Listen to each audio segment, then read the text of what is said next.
지난 6월 22일이었습니다. 우리 LA의 그 센트럴시티라고 하는 곳이 있는데 거기 아주 고급 컨도미니엄이죠.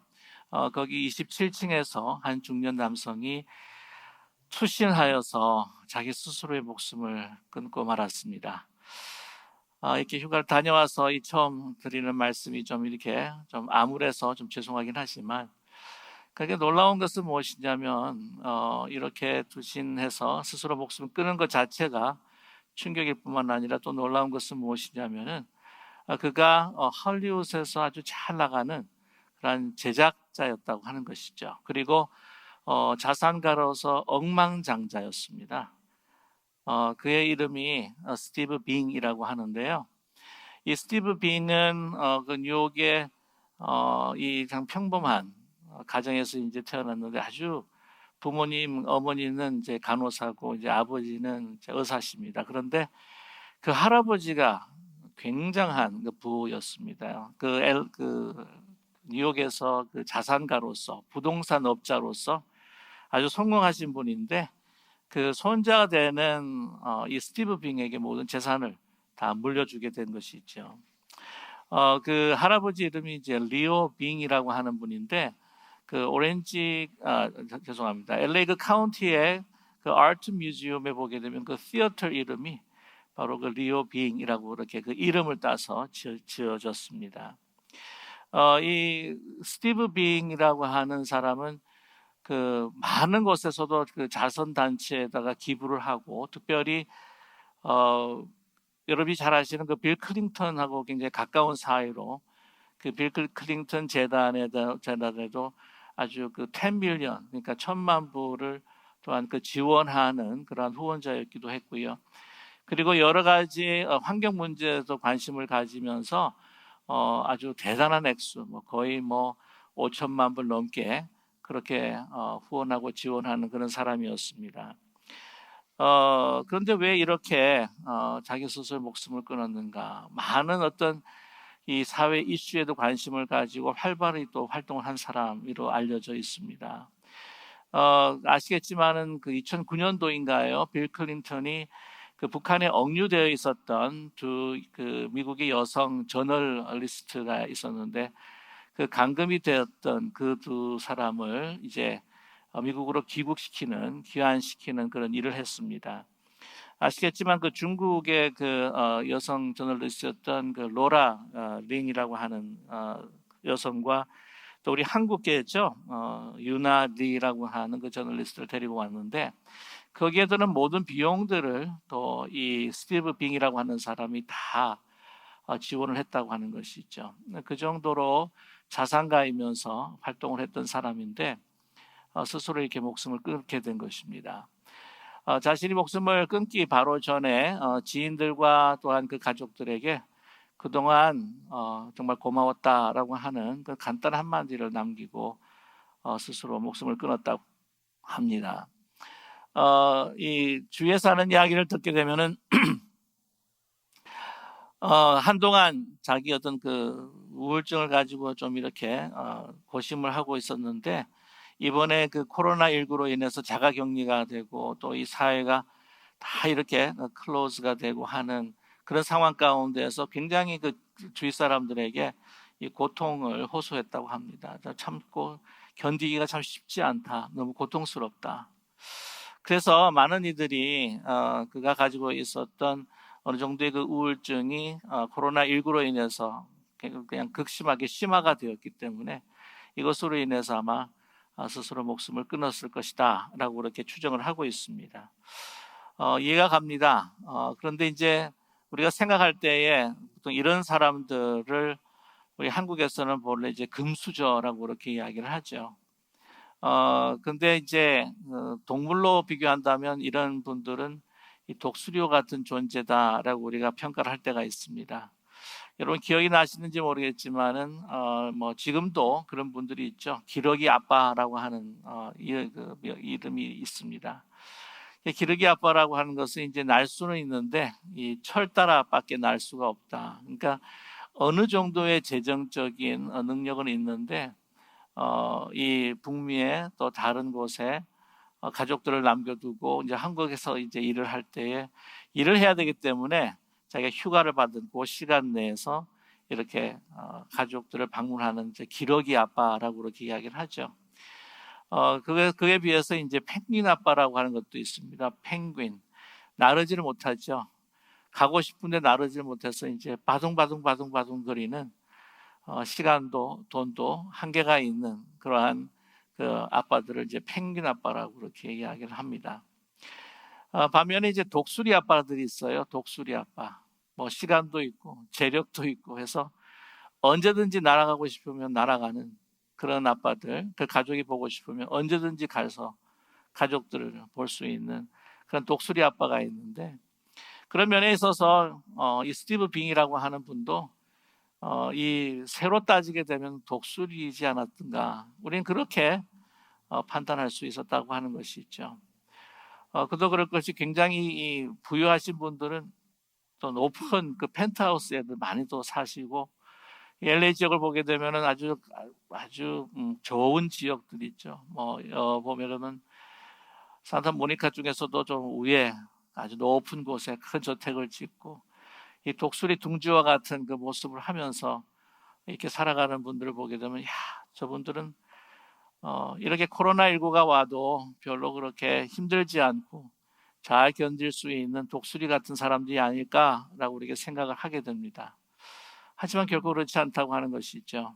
오늘 이 스티브 빙이라고 하는 분을 보게 되면은 외형적인 모습들은 우리가 봤을 때에 독수리였다라고 그렇게 생각이 들지만, 그러나 그의 내면은 결코 그렇지 않았다고 하는 것이 있죠. 그의 내면은 그 깊은 혼돈과 또한 그 암흑 가운데에서 갈라진 자신의 모습을 부둥켜 안고 그 홀로 외롭게 자신의 목숨을 끊을 수밖에 없었던 그런 인생을 보면서 그는 내면적으로는 결코 독수리는 아니었다라고 하는 생각이 들게 됩니다. 여러분, 이런 분들도 이러한 그 정신적인 어떤 여러 가지 우울들로 인하여서 이렇게 극단적인 선택을 하게 된다고 했을 때에, 지금 요즘에 사실 걱정이 되는 것은 한 3개월 정도, 사실 맨 처음에 이 코로나가 시작되었을 때도 맨 처음에 미국 이 북미에는 별로 그렇게 문제가 없었지 않았습니까? 그냥 지나갈 것이다 생각했는데, 그와는 전혀 다르게 이제는 중국과 한국을 넘어서서 태평양을 건너서 확산이 되기 시작하는데, 이제 걷잡을 수 없이 확산이 되지 않았습니까? 그러면서 석 달 정도면 이제 끝나지 않을까 생각했는데, 그래서 이제 7월 말 오늘 같은 오늘 주일에 우리가 부분적으로 이제 오픈할 수 있겠다라고 하는 희망을 가졌었는데, 그와는 반대로 이제 더 다시 락아웃을 할 수밖에 없는 그런 안타까운 상황에 돌입했다고 하는 것이죠. 이렇게 계속해서 지속될 때에 여러분, 우리의 그 내면에 있는 그런 혼돈과 그 우울들이 그 지수가 굉장히 높아질 수밖에 없다라고 하는 것이 아마 당연할 것입니다.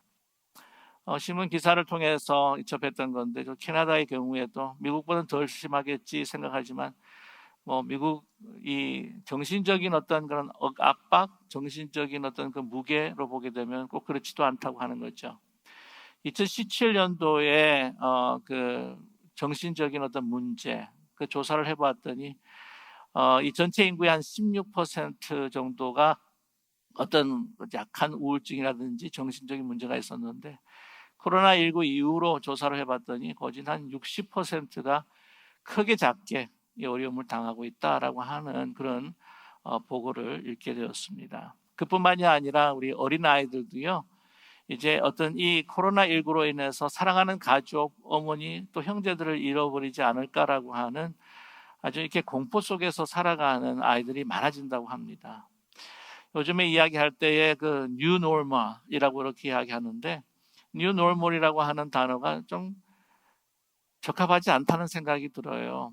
아니, 이게 사실은 새로운 정상, 뉴 노멀, 이 사실은 노멀이 아니라고 하는 거죠.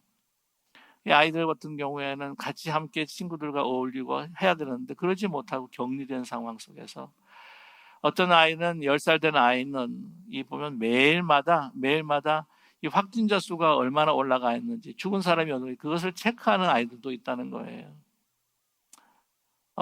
누가 초인종을 띵동띵동 누르기만 하면은 그 아이가 화들짝 놀라면서 그냥 그 문을 향해서 가는 것이 아니라 그 반대로 이렇게 막 숨고 도망하는 그런 경우도 있다고 하는 것을 보고하고 있습니다. 저와 여러분, 이렇게 계속해서 지속되면서 우리 마음 가운데 어떤 힘들고 어려운 혼돈과 또한 어떤 불안, 그리고 우울함, 이들이 자꾸 이렇게 스며들지 않겠는가 하는 생각을 갖게 됩니다. 우리 믿는 사람도 이렇다고 한다면 믿지 않는 사람들은 어떨까라고 하는 상상도 해봅니다.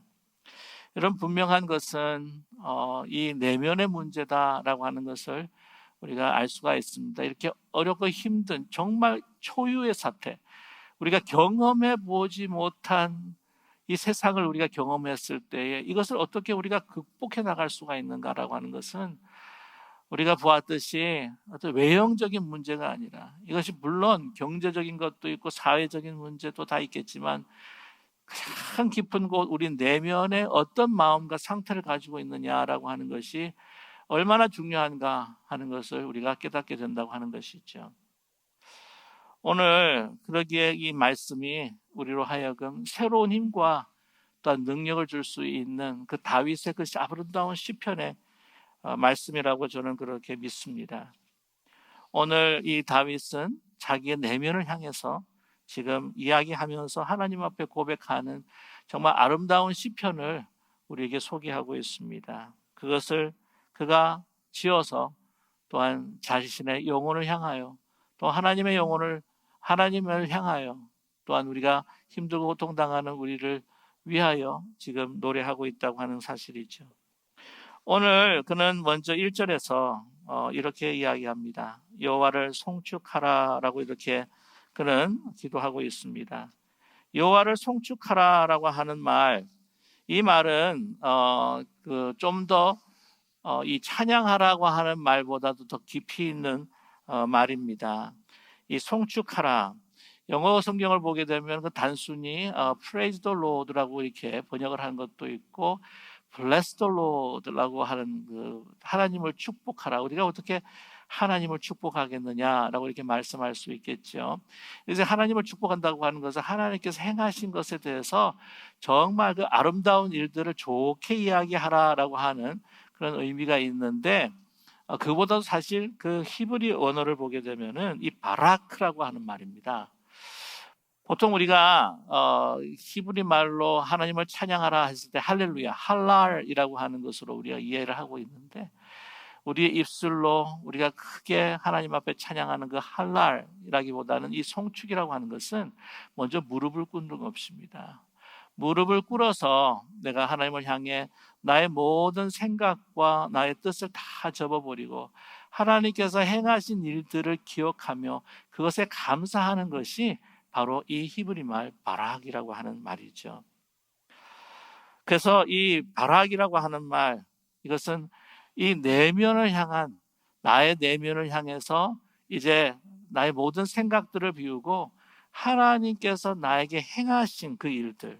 그래서 오늘 말씀 2절에 보게 되면 내 영혼이 여호와를 송축하며 그의 모든 은택을 잊지 말지어다. 이것이 바락이라고 하는 말을 더 보충해주는 그러한 구절이라고 저는 생각합니다. 모든 은택이라고 하는 것은 여호와께서 선하게 행하신 나의 뿐만이 아니라 이스라엘 백성들의 행하신 모든 그 선한 일들을 기억을 하면서 감사하면서 무릎을 꿇고 하나님 앞에 찬양하는 것이 바로 이 바락, 이 송축이라고 하는 것이죠. 이러한 이 송축을 통해 이 내면이 하나님의 그 은혜와 또한 하나님께서 행하신 그 모든 기억으로 가득 차게 된다고 하는 것이죠. 내 안에 있는 어둠과 걱정과 염려, 이런 모든 것들이 이제는 하나님께서 나에게 행하신 그 놀라운 일, 그래서 이 내 영혼아, 너 영혼을 송축하라, 내 속에 있는 것들아 송축하라, 이것으로 하나님의 은혜가 우리의 마음 가운데 가득 차고 있는 것을, 가득 차고 있는 그 다윗의 마음을 우리는 바라볼 수가 있습니다. 여러분이 여기서 영혼이다 라고 했을 때에 네피쉬라고 하는 단어를 쓰죠. 이 영혼이라고 하는 것은, 네피쉬라고 하는 것은 하나님께서 우리를 빚으시고 창조 때에 이 루아흐라고 하는 하나님의 그 숨, 그 영으로 불어주셨을 때에 생기가 생겼다고 그렇게 여러분 기억하고 있지 않습니까? 그 생기가 바로 네피쉬라고 하는 것이죠. 하나님의 영이 나에게 부어졌을 때에 살아 생동하는 나의 혼, 나의 영혼, 이것이 바로 네피쉬, 그것이 바로 그 마음속에, 다윗의 마음속에 있다고 하는 것을 우리는 발견할 수가 있습니다. 어떤 일들이냐라고 하는 것을 3절에서부터 우리에게 말씀하고 계시는데, 그가 내 모든 죄악을 사하시며 내 모든 병을 고치셨다라고 그렇게 그는 고백하고 있습니다. 내 죄를 사하셨다. 오늘 이 103편은 많은 학자들이 다윗이 자신이 이제 노년 때 나이가 들어서 주님 앞에 드렸던 그러한 시편이었을 것이다 라고 그렇게 이야기를 하고 있습니다. 저도 그렇게 공감하고 있습니다. 그의 인생이 하나님의 은혜로서부터 시작해서 하나님의 은혜로 끝나고 있다고 하는 것을 이 103편이 여실히 우리에게 증명해주고 있고 또한 우리에게 보여주고 있는데요. 다시 한 번 말씀드리면 1절의 내 영혼아 여호와를 송축하라라고 하는 말씀으로 시작을 해서 오늘 끝까지는 다 읽지는 않았지만 오늘 22절의 말씀을 보게 돼도 내 영혼아 여호와를 송축하라라고 하는, 송축하라고 하는 그 말로 끝나고 있다고 하는 사실입니다. 이제 그 파란만장한 그 다윗의 인생을 그 자신이 돌아보면서 생각할 때에 하나님을 송축할 수밖에 없다는 것이죠. 아마 어쩌면 이것이 맨 마지막에 죽음에 임하면서 이 다윗이 하나님께 드렸었던, 심지어는 그런 상황에서 이 노래를 주님 앞에 드렸던 것이 아니었을까라고 저는 생각해 봅니다.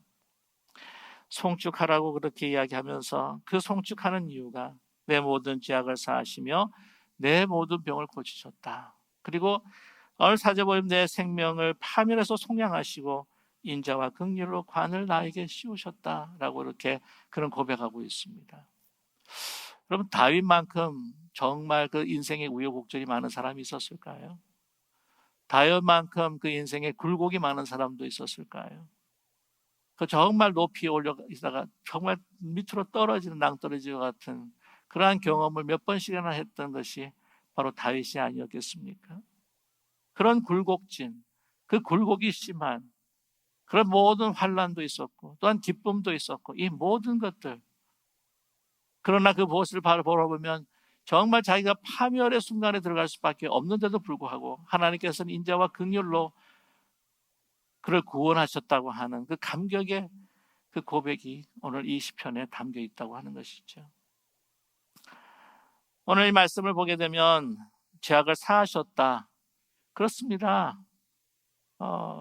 이 시편 51편 그리고 시편 32편을 보게 되면 정말 하나님 앞에서 범죄한 그 한 인간이라고 하는 그 다윗, 통에 자복하면서 하나님의 용서하심을 간절히 간구하는 그러한 그 시편을 우리가 볼 수가 있는데요. 너무나 잘 아시다시피 그의 가장 처참한 그리고 참혹한 죄였다고 한다면 바세바를 취하고 그의 남편 우리아를 죽이는 그런 사건이 있었다고 하는 것을 우리가 너무나 잘 알고 있습니다.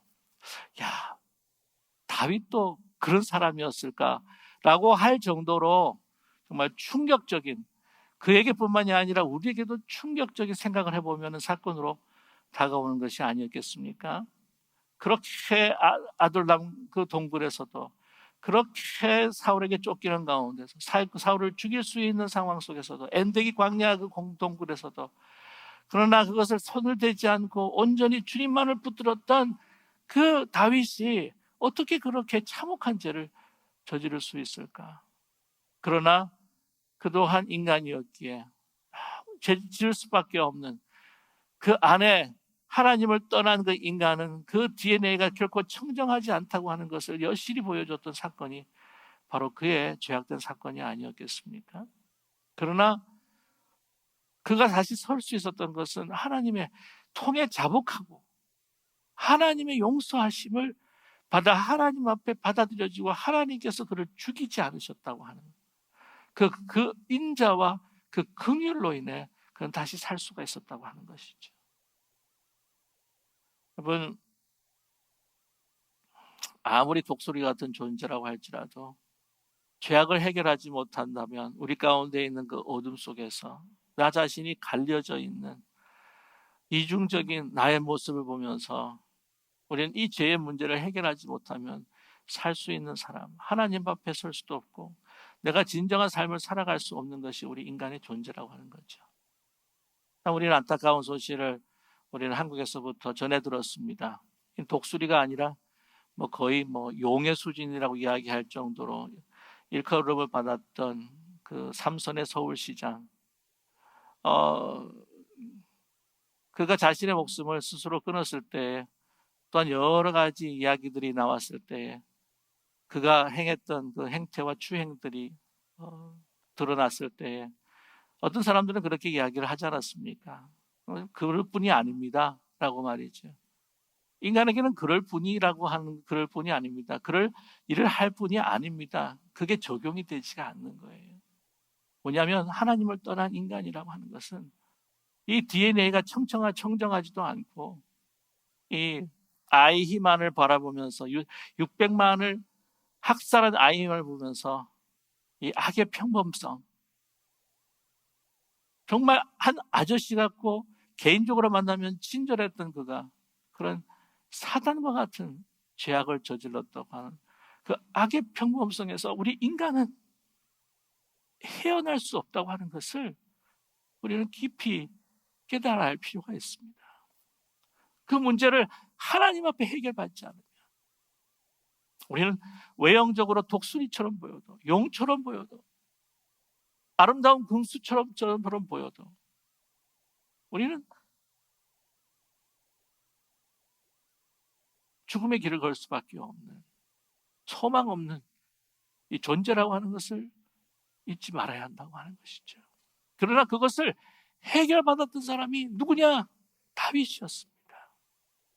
죄로 본다면 사울보다도 어쩌면 더 참혹한 죄를 저지른 다윗이 아니었습니까? 그러나 참에 회개하면서 잘못을 자신을 드러내면서 하나님 앞에 받아들여지고 다시 새로운 생명을 얻게 되는 그 기쁨을 그래 시편 51편에서 노래하고 있지 않습니까? 32편에서 노래하고 있지 않습니까? 다시 살았다고, 다시 renewed. 그 죄악의 이후의 삶이 새로운 new normal이 아니라 하나님의 영으로 다시 용서받고 renew 되었던 삶을 살았다고 하는 것이죠. 그것에 감사하고 있다고 하는 것입니다. 그것은 오직 하나님의 긍휼과 자비로 말이죠.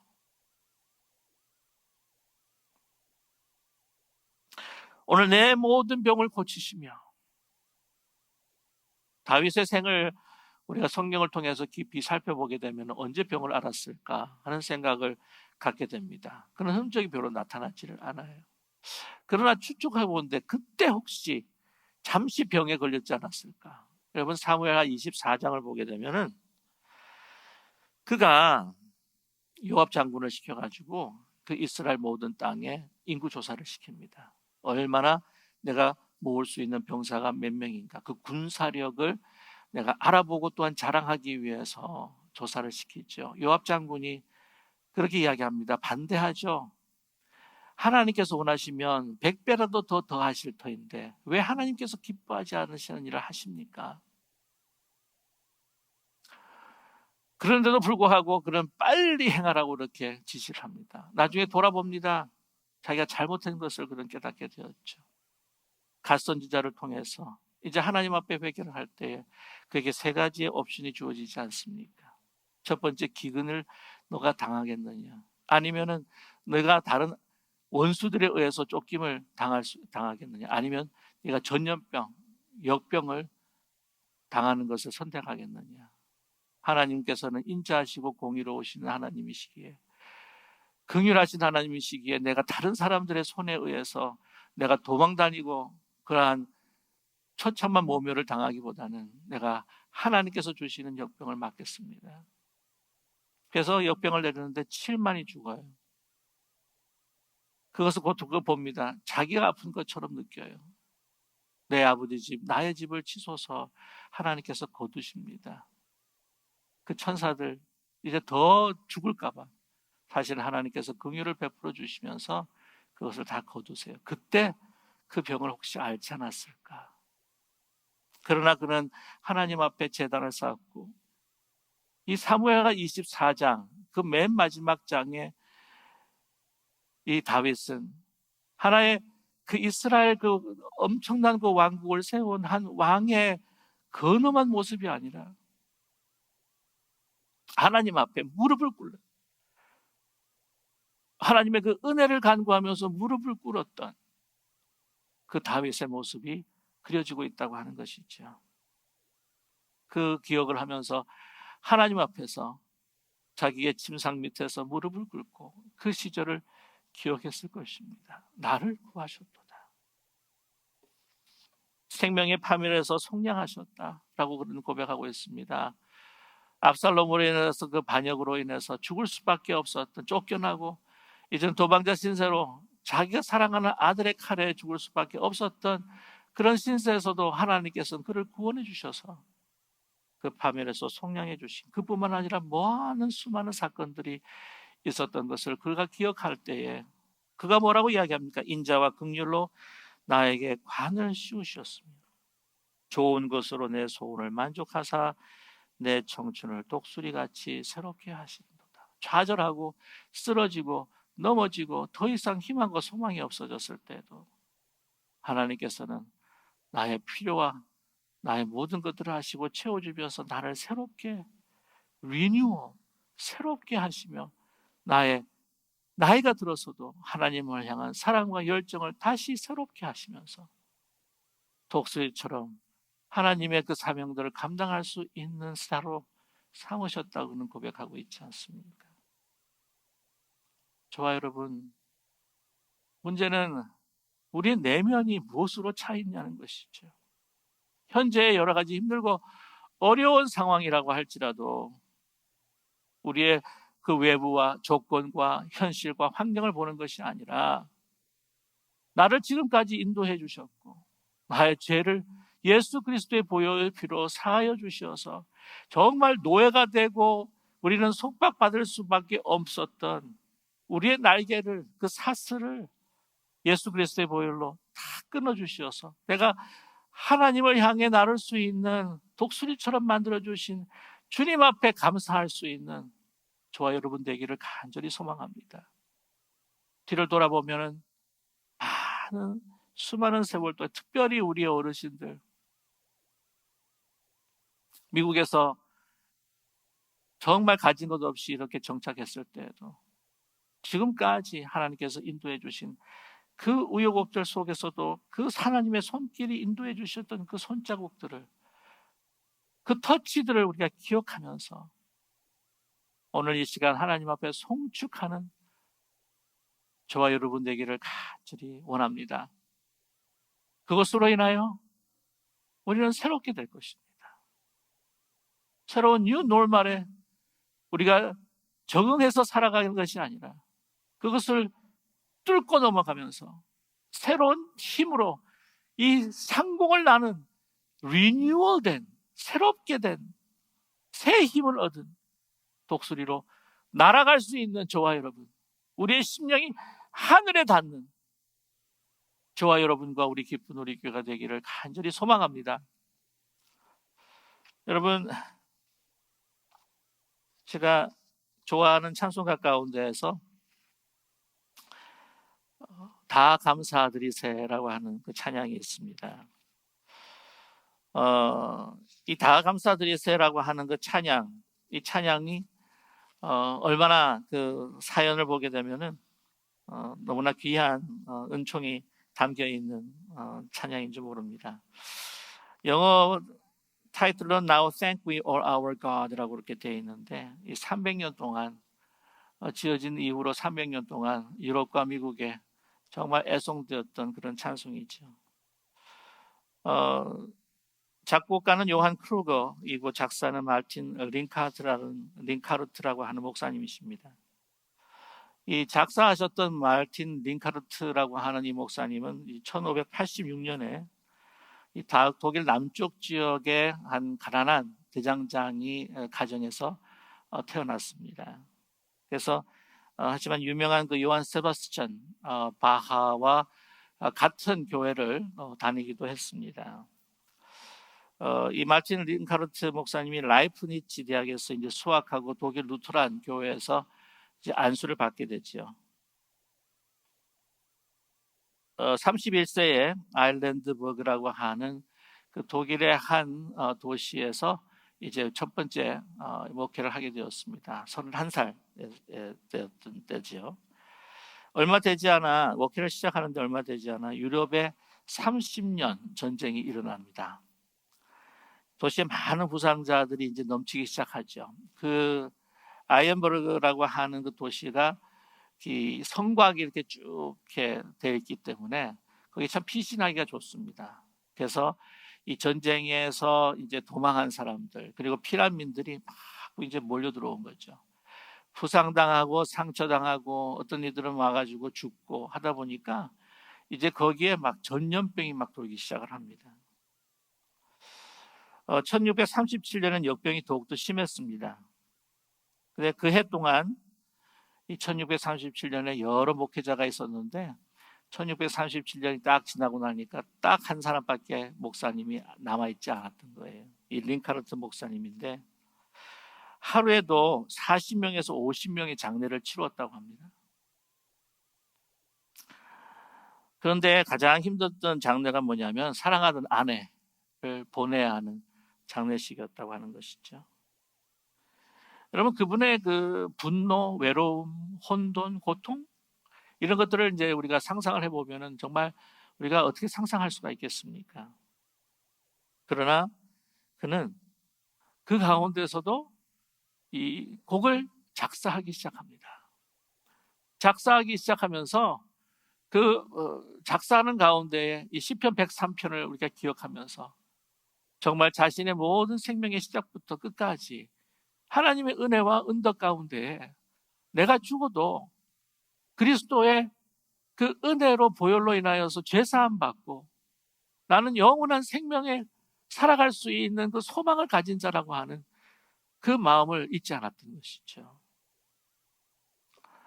그러면서 그 아내와 그 자신이 받은 하나님의 구원의 용서, 그 부활의 생명, 그것을 노래하면서 그것을 글로 써내려가면서 정말 그의 사명을 다 감당한 후에 그의 그 작사한 그 곡이 힘들고 어려운 많은 성도들에게 고통과 아픔을 당한 많은 성도들에게 희망과 소망과 정말 어떤 상황 속에서도 굴하지 않는 그런 힘과 능력을 제공했던 것입니다. 여러분 다 감사드리세 그 작사했던 그 글이 그렇죠. 다 감사드리세 온 마음을 주께 바쳐 그 섭리 놀라와 온 세상 기뻐하네. 예부터 주신 복 한없는 그 사랑 선물로 주시네 이제와 영원히. 2절은 사랑의 하나님 언제나 함께 계셔 기쁨과 평화의 복을 내려주시옵소서. 몸과 마음 은혜로 지켜주시사 이 세상 악에서 구하여 주시옵소서. 감사와 찬송을 다 주께 드리어라. 저 높은 곳에서 다스리시는 주님, 영원한 하나님 다 경배하여라. 전에도 이제도 장래도 영원히. 아멘. 저와 여러분 어떤 상황 속에서도 하나님께서 나를 인도해 주신다, 나를 지키신다 라고 하는 분명한 믿음과 소망과 확신 속에서 나를 지금까지 인도해 주신 하나님의 그 은혜를 기억하며 하나님 앞에 영광 찬송으로 우리가 비록 육신은 갇혀 있지만 답답하지만 우리의 영혼이 하나님을 향해 두 날개를 펴고 저 높이 비상하는 아름다운 삶을 살아가시는 저와 여러분 되시기를 주님의 이름으로 간절히 축원합니다. 아멘. 기도하겠습니다.